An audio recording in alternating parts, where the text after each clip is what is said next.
So Vanity Fair is facing a little bit of heat from centrist Twitter for putting out a video with suggestions for Hillary Clinton to do in the new year. Oh boy. So let's watch. It's time to start working on your sequel to your book, What Happened? What the hell happened? Get someone on your tech staff to disable autofill on your iPhone so that typing an F doesn't become Form Exploratory Committee for 2020. You know, on Anderson Cooper, you were telling him about alternate nostril breathing. You seem really adept. You should try teaching a class. Take more photos in the woods. How else are you going to meet unsuspecting hikers? Take up a new hobby in the new year. Volunteer work, knitting, improv comedy, literally anything that'll keep you from running again. To finally put away your James Comey voodoo doll. Now, we all know you think that James Comey cost you the election, and he might have, but so did a handful of other things. It's a year later, and time to move on. So cheers to you, Hillary Clinton. Cheers to you, Hillary. Cheers to you, Hillary Clinton. I actually enjoyed the James Comey voodoo doll. That's funny. Now, of course, the reaction has been swift. Immediately, the hashtag cancel Vanity Fair has spread through centrist Twitter like wildfire. It's as if hundreds of voices cried out in unison and haven't shut up. How dare you tell Hillary to go away? How dare you tell her to move on? Yes, that's what they said. They didn't tell her to go away. They said move on from 2016. Do something else. Get out of politics, or just don't run. Just don't run, right? For the love of God, please don't run again in 2020. Now, look, I agree with that because Hillary Clinton, despite all the work that she's done, and I'm going to give her a lot of credit here, and the success that she has had throughout her career, it's time to hang it up. Sometimes you just got to go, you know what? I think it's time. I think it's time to not run in politics, or at least go behind the scenes and do something else. Please do. And look, success, right? You know, the Clintons made over $3 billion off politics. This is money that they got to put in their pockets, right? She became the Democratic nominee. She held a lot of power among the Democrats. In fact, she still probably does. She's actually been really successful. If you're looking at amassing power and amassing wealth as success, then Hillary Clinton is one of the most successful women in politics in the world. So that's respect, right? That's as much respect as you're going to get from me. Now, I don't think that that's actually success in politics. I think success in politics is how well you actually serve your constituents and not your donors. That's me personally. But the only thing really that eluded her is the presidency. And it's not because America was not ready for a woman president, but because her governing philosophy of centrism was widely rejected by the American people. Not once, but twice. Once in 2008, and of course in 2016. I mean, look at the problems that she had. She was very uninspiring as a candidate. And centrism, by definition, is not inspiring. Yeah, moderate change through gradualism, that's not something that's going to bring droves of idealistic young people out to your rallies. That's not what created the Obama coalition. No. What it was is that it was excited young people that were actually wanting to move forward. That's what built the Obama coalition. They were not there to embrace the status quo. Hillary Clinton is the status quo. She's always been the status quo. And right now, that is deeply unpopular. And I think that's what this message was about. So what was the response from centrist Twitter? Well, let me give you an example. Peter Dow. He writes, repugnant, sexist, and yet another example of why the problem was less Russia and the GOP, but mainstream media who treated Hillary Clinton with dripping disdain for the duration of the 2016 election and for all of 2017. So, look, that example I find super funny because, look, you have Peter Dow out here.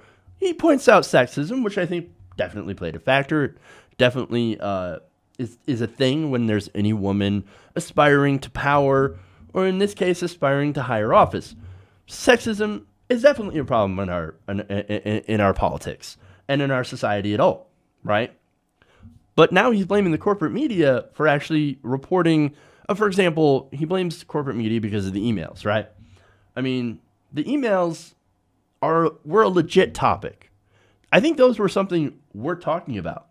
Now, if people ended up getting a negative view of Hillary Clinton based on what she wrote in the emails, I think it's fair. I mean, again, they wrote negative things about Bernie Sanders, negative things about millennials, Bernie Sanders supporters. They wrote about having a public and private position on policy. Well, that's not the media's fault.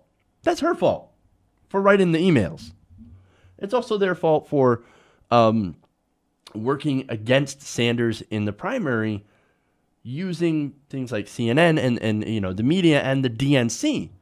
Now, if it was just the Hillary Clinton campaign versus Bernie Sanders, well, that's different. That's actually a fair contest. That's what a primary is supposed to be. But including their friends in the DNC that worked against that worked with Hillary Clinton against Bernie Sanders, doing all these special deals, the joint fundraising agreement, all that stuff that even Donna Brazile points out in her book. Well, that's definitely out of the question. That's definitely unfair. And we wouldn't know about this if, guess what? Even some of the corporate media didn't report it. Now, Peter Dow looks at that and says, no, that was totally unfair.